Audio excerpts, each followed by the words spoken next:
B. Collins. Peter B. Collins, news and comment. It's Tuesday, August 6, 2019. Your humble host, that's me, was missing in action yesterday. I woke up with a very strange allergic reaction that had my eyes almost sealed shut, and my lower lip looked like somebody had beaten me to a pulp. So I spent the day getting loaded on Benadryl and kind of wandering in between doctor appointments. And I can tell you that the situation is cleared up, and I am back to what passes for 100% in my world. And it's compounded a little bit because Friday afternoon late, one of my main computer, the one that I rely on most, blew up, needs a new hard drive, so it's in the shop. And I've had to work around using other devices to pull it all together today. But we captured a great in-depth interview that I'll tell you about coming up here shortly, and there is a lot of news to comment on. First of all, we are all reeling from the spate of shootings. There's almost no break now. The media cannot keep up. Saturday afternoon, a friend said, "Hey, did you hear about El Paso?" And at that point, I had not. Then came Dayton, and it is now a kind of blur. The bizarre new normal in America is that we have become accustomed to these reports of mass shootings and the massacre of our fellow human beings. And we are becoming, I think, inured to it. And I know a lot of people who use the term despair. And I share that despair. As I look around, I don't see any prospect for change. Yes, we can pass new gun laws, but the millions of guns already in circulation will be hard to pry from the cold, dead fingers of dedicated NRA members and Second Amendment advocates. The air filled with hate in this country is not likely to clear anytime soon. And there is no desire by most elected leaders to really change this climate. Now, I know there are a lot of Democrats who talk about different laws to restrict guns, but we have to concede that it's Marianne Williamson who stunned Americans at the most recent debate by most accurately describing the darkness that has descended over the United States in the current era. And before we get into some of the details of El Paso and Dayton and Gilroy, I want to note that one person who clearly was motivated, triggered, inspired, if you will, by Donald Trump and his angry rhetoric is Cesar Altieri Sayoc. He was sentenced to 20 years in prison for mailing package bombs that didn't go off to a laundry list of people who Trump routinely tweeted hateful messages at. And the judge seemed to think that he never intended for the devices to explode.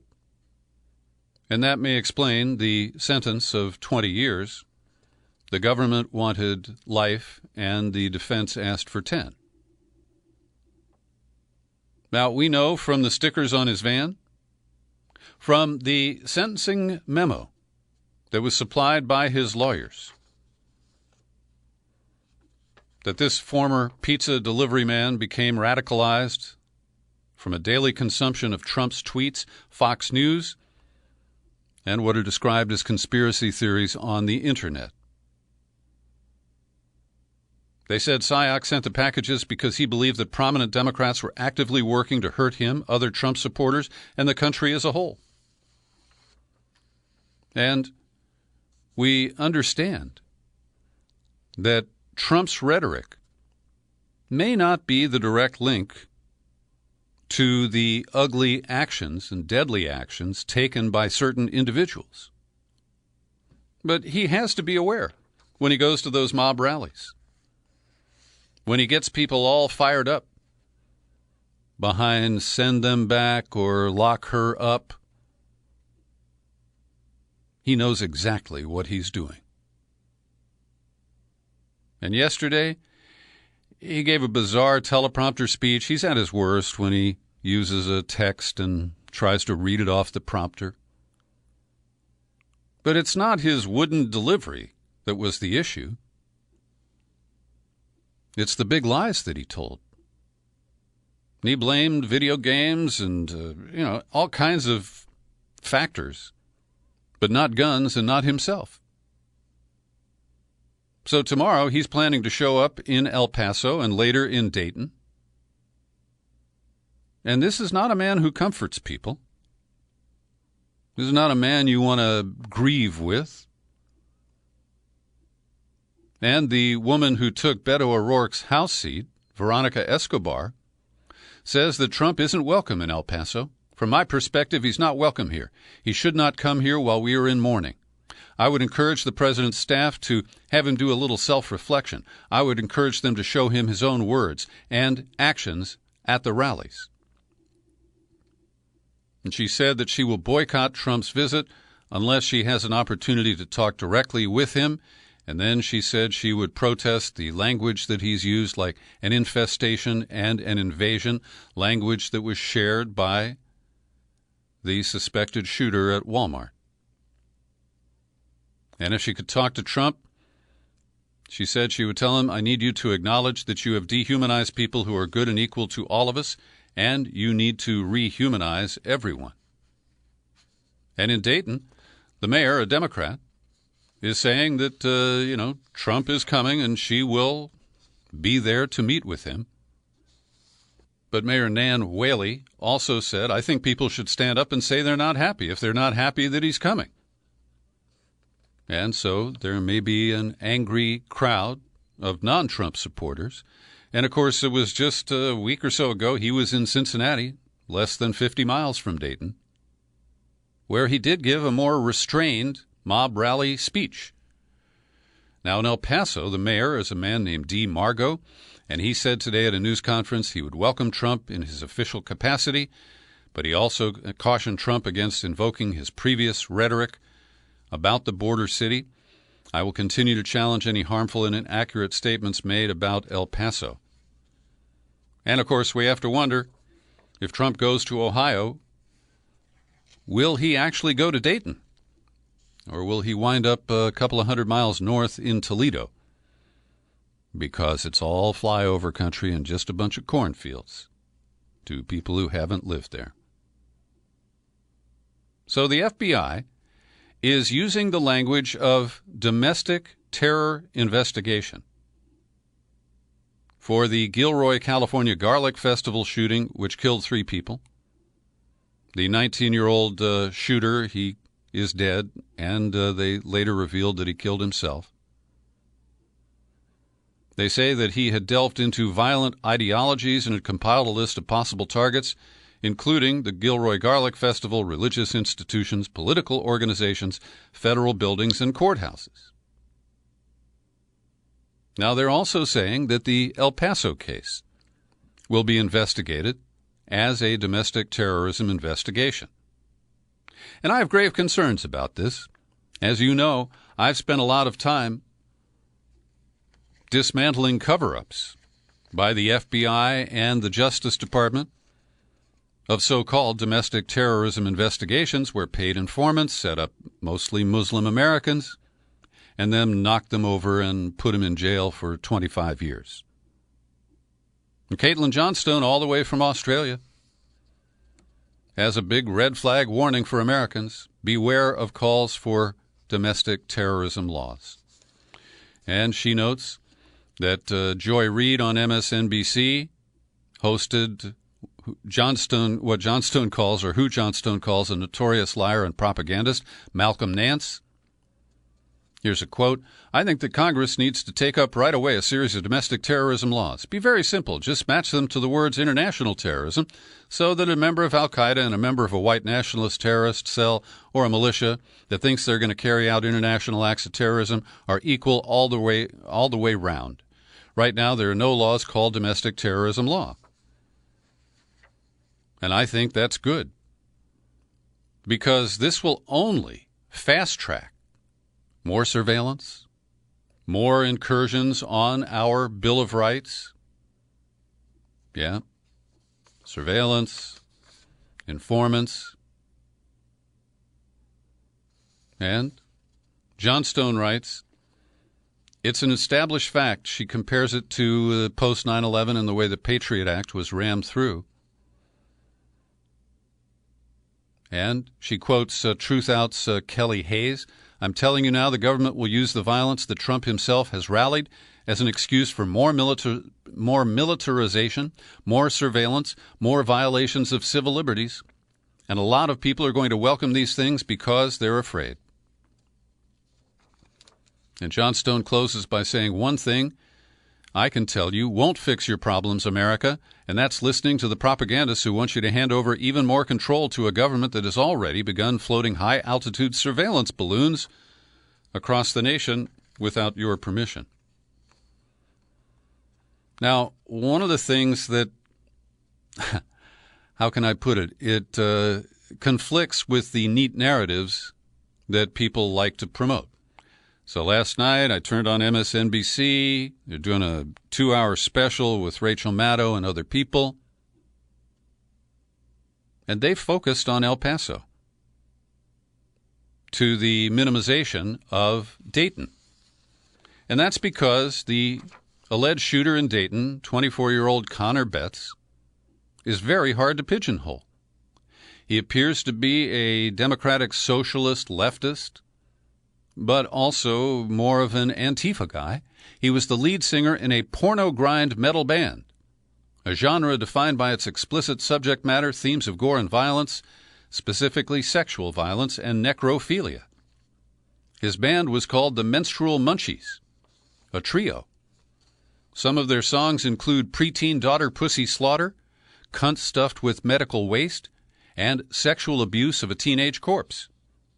Now, I defend their First Amendment right to create and perform disgusting material like that.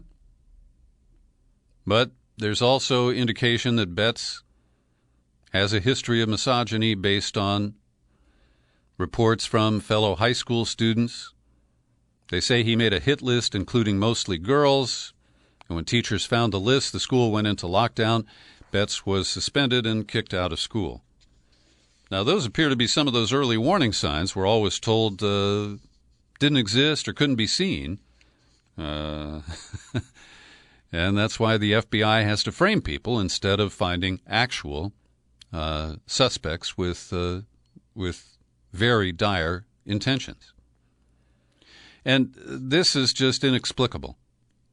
We are learning that recently cops on horseback, mounted police in Galveston, Texas, arrested a mentally ill African-American man in his 40s. They handcuffed him. Then they tied a rope around his neck. And they pulled him along. This is a Jim Crow scene. And yet the police chief says, oh, they didn't have any malicious intent at the time of the arrest. And the sister-in-law of the man who was treated this way said he'd been treated like an animal. He's homeless, mentally ill. Now imagine scrolling Facebook and seeing your loved one being escorted to jail on foot by 2 officers on horses, hands cuffed behind his back with a rope attached. It's shocking. Just what we see in America today. A couple of interesting comments from people I don't often agree with. Ross Douthat is an opinion columnist at the New York Times. And despite the distinction I just made about the apparent political motivation in El Paso, the guy cited Trump's Hispanic invasion, and that doesn't match the apparent thinking of the alleged shooter in Dayton. Well, Douthat writes, I think Trump is deeply connected to what happened last weekend, to both massacres, not because his immigration rhetoric drove the El Paso shooter to mass murder. In some direct and simple way, life and radicalism and violence are all more complicated than that. But because Trump participates in the general cultural miasma that generates mass shooters, and having a participant as president makes the problem worse. His bigoted rhetoric is obviously part of this. Marianne Williamson put it best. There really is a dark psychic force generated by Trump's political approach, from which its birther beginnings has consistently encouraged and fed on a fevered and paranoid form of right-wing politics and dissolved quarantines around toxic and dehumanizing ideas. And the possibility that Trump's zest for demonization can feed a demonic element in the wider culture is something that many religious people who voted for the president should be especially willing to consider. And he says, we're dealing with a pattern of mass shootings where the personal commonalities between the shooters are clearly more important than the political ones, which suggests that the white nationalism of internet fail-sons is like the allegiance to an imaginary caliphate that motivated the terrorists whose depredations helped get Trump elected. So I've linked to Douthat's piece, and you can read the rest of it if you're so inclined. His colleague on the op-ed page, Frank Bruni, also a conservative who I, especially on Israel, don't agree with. He responds to Trump's weasel words and his crocodile tears at the White House on Monday, saying the words that he spoke on Monday made me feel sick because they were just cheap and hollow sops to convention. He doesn't believe them. He doesn't care. The speech of his was a pantomime of dignity to give cover to his Republican enablers, and it took a hell of a lot of nerve. Trump is a healer, a unifier? Well, this one, the lie, was so big it stopped me in my tracks. And it scared me because when he pretends that what he's been doing isn't bigoted and racist, he's not pushing a narrative of white people who belong here threatened by dark people who don't, he encourages that same delusion in his followers. He's not confronting them. He's letting them off the hook. He stirs up bigots and bigotry, as he did at the recent rally in North Carolina where they chanted, "Send her back." And in May, at a rally in Florida where he asked the crowd how to prevent migrants from crossing the southern border, "Shoot them," a man shouted. The crowd erupted in laughter. Trump's response was a smile. And he notes, finally, on Monday he had the audacity to talk about the perils of the internet and social media, saying that we must shine light on their dark resources. Well, I keep calling for Twitter to enforce their own rules and suspend Trump's account. That's where so much of this starts. And others have called for him to stop his mob rallies. Well, I don't think he will do that, but I'd certainly think we'd all be better off if he didn't. Cory Booker has strong language. I think at the end of the day, especially because this was a white supremacist manifesto, and I want to say with more moral clarity, that Donald Trump is responsible for this. He is responsible because he's stoking fears and hatred and bigotry. And the New Jersey senator went on to say Trump is to blame because he's failing to condemn white supremacy or do anything significant to stop the availability of weapons. And Beto O'Rourke has been blisteringly candid. He said, anybody who begins their campaign for the presidency by calling Mexican immigrants rapists and criminals, who as president describes asylum seekers as an infestation or an invasion or animals, anyone who describes those who do not match the majority of this country as somehow inherently dangerous or defective, sows the kinds of fear, the kind of reaction that we saw in El Paso yesterday. And my colleagues at Who, What, Why, Klaus Mara and Don Quixote, the cartoonist, put together a piece explaining the sinister role of Fox News and the connection between Fox News and some of the rants that come out of the president's Twitter account and how that cycle reinforces people who watch Fox News and implicitly give them permission to, in some way, act against the evils, mostly described as liberals in the Fox News lexicon. I've linked to that story as well, if you'd like to take a look at it. And we have to note, to be fair, that in Chicago, they had 2 mass shootings within a few hours on Sunday. A total of 7 people were killed in Chicago over the weekend. 46 were wounded. And this, unfortunately, is quite normal in the city where I spent 5 or 6 years. Went to university and started my radio career there. And I don't have an answer.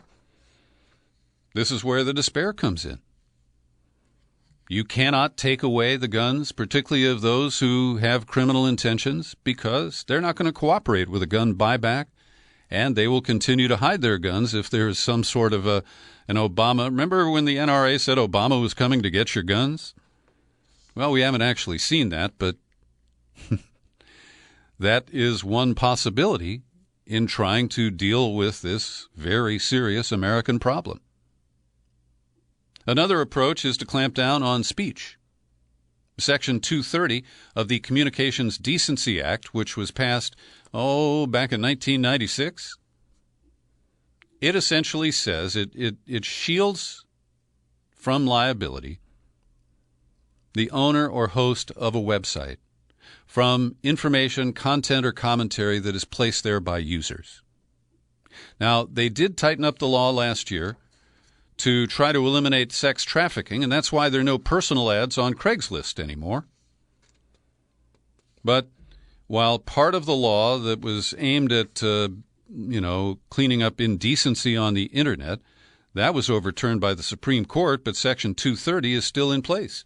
And you have Republicans like Ted Cruz and Democrats like Nancy Pelosi saying, well, maybe we need to take a look at that. But I believe that will lead to more censorship and will not likely prevent future gun-based massacres. Every day I pause for a minute to thank the people who support my work here at the Peter B. Collins Podcast with your subscriptions. Craig Daniels is not a rich guy, and he just sent me another check. He does it sporadically. Lives in North Bend, Oregon, and I really appreciate your support there, Craig.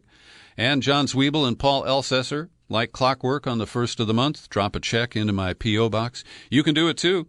All you have to do is visit peterbcollins.com, click menu, click on Become a Subscriber. Next thing you know, you're on the sign-up page, and it's easy to choose the level of support that's comfortable for you. Well, today my subscribers get first crack at my latest in-depth interview. And I highly recommend this conversation with Chris Newby, the author of the new book called Bitten, The Secret History of Lyme Disease and Biological Weapons. She has started an investigation based on the information that she got from Willy Bergdorfer. He was a scientist who is credited with discovering the Lyme virus. And in fact, one of the strains of Lyme carries his name.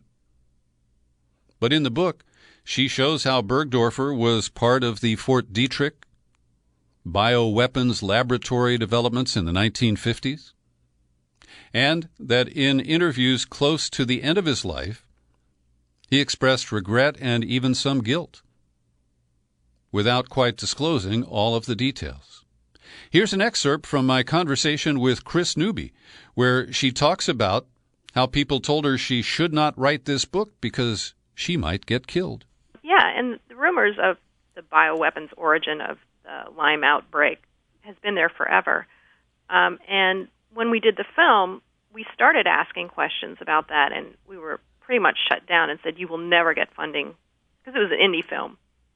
You will never get funding if you cover that. And so, but Andy, the director, and I decided, well, there was plenty of newsworthy things to report on in the documentary, the patient side of the disease and how they were being spit out of the medical system. And when we finished that documentary, I thought I was done with Lyme disease because I was healthy finally, and the film had done some good.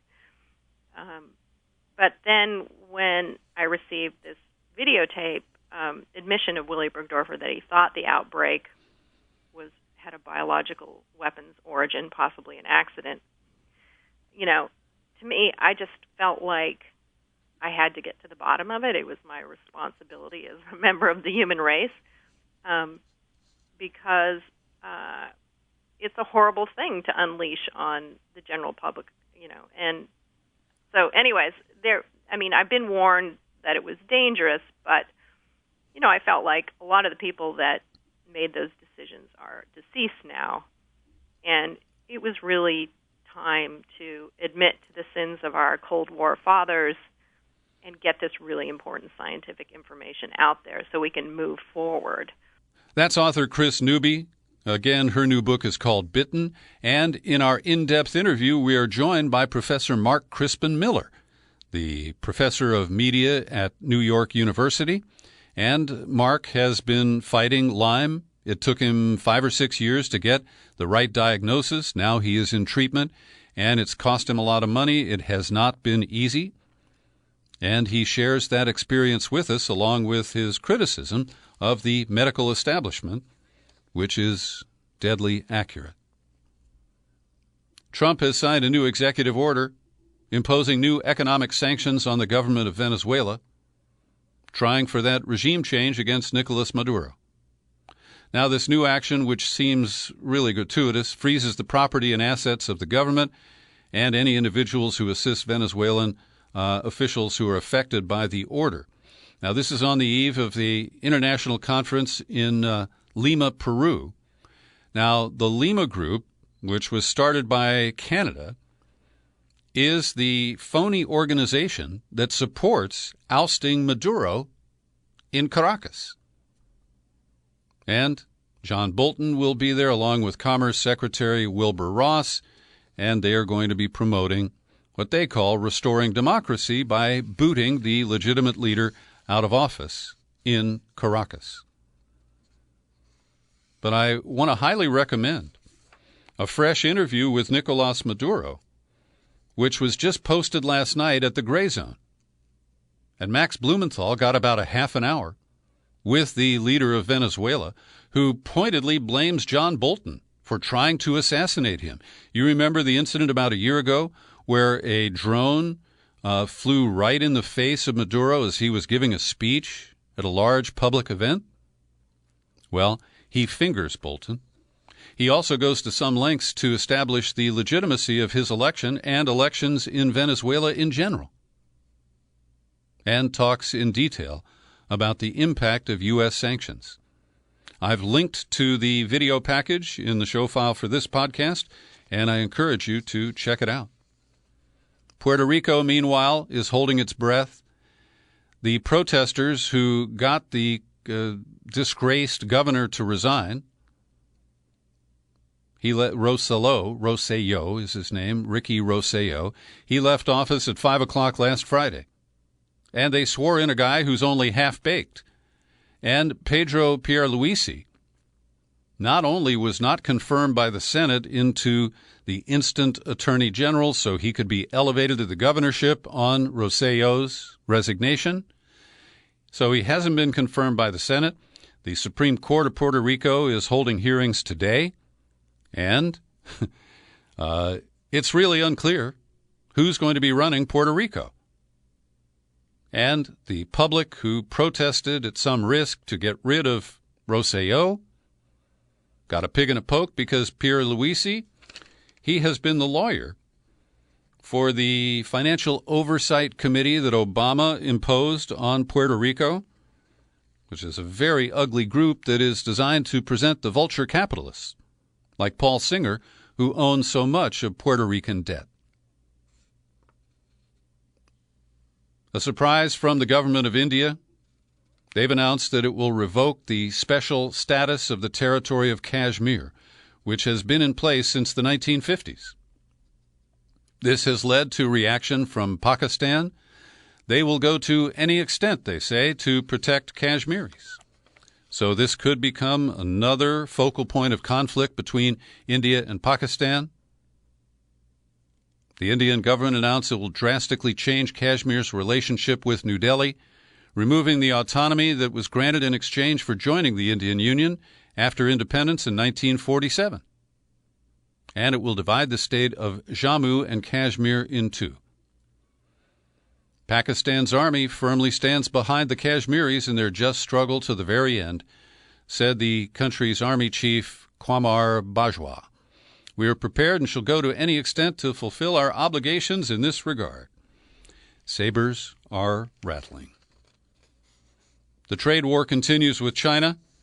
Trump appeared surprised when China allowed its currency, the renminbi, to float. And he then turned around and accused them of currency manipulation. And China is using the available weapons in its arsenal to counterattack after Trump expanded the tariffs. China has also said it will no longer purchase soybeans and other crops from the United States, with or without tariffs. So this is going really deep and really long. And I believe this will likely lead to a worldwide recession and further damage to American economic interests, not just in agriculture. The tech sector's been affected, and when the stock market crashed yesterday, tech took a giant beating. It's really scary to see how his emotional use of tariffs has been unrestricted. Nobody has attempted to rein him in. And I believe the Republicans in the Senate in particular, who are mostly free traders, they should be beefing up our trade laws to prevent this kind of arbitrary and capricious action by a deranged occupant of the White House.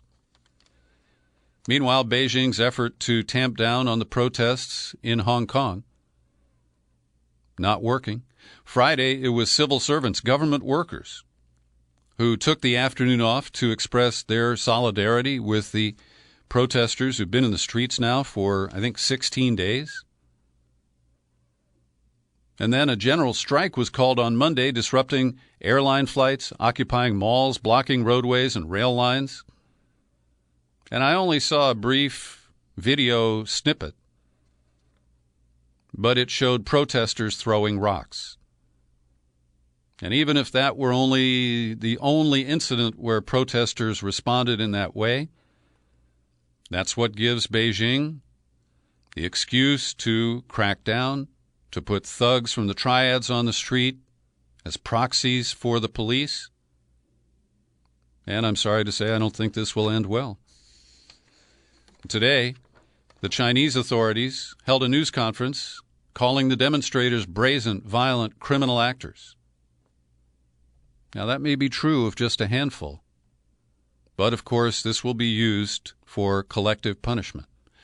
The Beijing statement continued, "Don't misjudge the situation or take restraint as a sign of weakness. Don't underestimate the firm resolve and tremendous power of the central government." And I'm not sure what I just said to you about the length of the protest, but it's now 9 weeks that this has been going on. And then there was a second press conference, held by masked men. They said, netizens have initiated the citizens' press conference to bring the people's unheard voice to the public, to highlight the repeated condemnations and empty rhetoric presented by the Hong Kong government. Well, we'll be watching and reporting. Thanks for joining me today for my News and Comment podcast. You're free to share it all over the damn place. You'll find it on YouTube. And I remain Peter B. Collins. Happy trails to you until we meet again. Happy trails.